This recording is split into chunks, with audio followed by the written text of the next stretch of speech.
2 Peter chapter 2, New American Standard Version. But false prophets also appeared among the people, just as there will also be false teachers among you, who will secretly introduce destructive heresies, even denying the master who brought them, bringing swift destruction upon themselves. Many will follow their indecent behavior, and because of them the way of the truth will be maligned. And in their greed they will exploit you with false words. Their judgment from long ago is not idle, and their destruction is not asleep. For if God did not spare angels when they sinned, but cast them into hell, and committed them to pits of darkness, held for judgment, and did not spare the ancient world, but protected Noah, a preacher of righteousness, with 7 others, when he brought a flood upon the world of the ungodly, and if he condemned the cities of Sodom and Gomorrah to destruction by reducing them to ashes, having made them an example of what is coming for the ungodly, and if he rescued righteous Lot, who was oppressed by the perverted conduct of unscrupulous people, for by what he saw and heard, that righteous man, while living among them, felt his righteousness soul tormented day after day by their lawless deeds.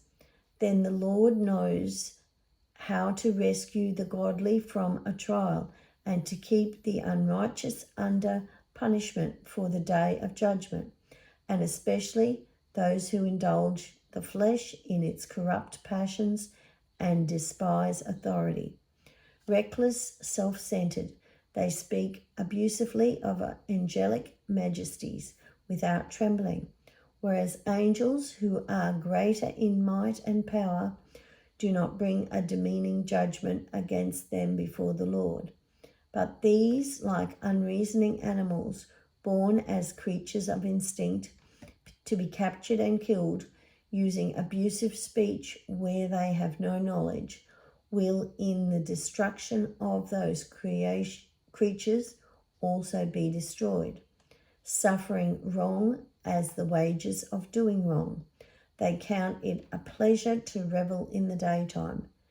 They are stains and blemishes, reveling in their deceptions as they feast with you, having eyes full of adultery that never cease from sin, enticing unstable souls, having hearts trained in greed, accursed children, abandoning the right way, they have gone astray, having followed the way of Balaam, the son of Beor, who loved the reward of unrighteousness. But he received a rebuke for his own offense, for a mute donkey, speaking with a human voice, restrained the insanity of the prophet. These are springs without water and mists driven by a storm, for whom the black darkness has been reserved. For while speaking out arrogant words of no value, they entice by fleshly desires, by indecent behavior, those who barely escape from the ones who live in error, promising them freedom while they themselves are slaves of corruption. For by what anyone is overcome, by this he is enslaved. For if, after they have escaped the defilements of the world by the knowledge of the Lord and Saviour Jesus Christ, they are again entangled in them and are overcome, the last state has become worse for them than the first. For it would have been better for them not to have known the way of righteousness than, having known it, to turn away from the holy commandment handed on to them. It has happened to them according to the true proverb, a dog returns to its own vomit, and a sow, after washing, returns to wallow in the mire.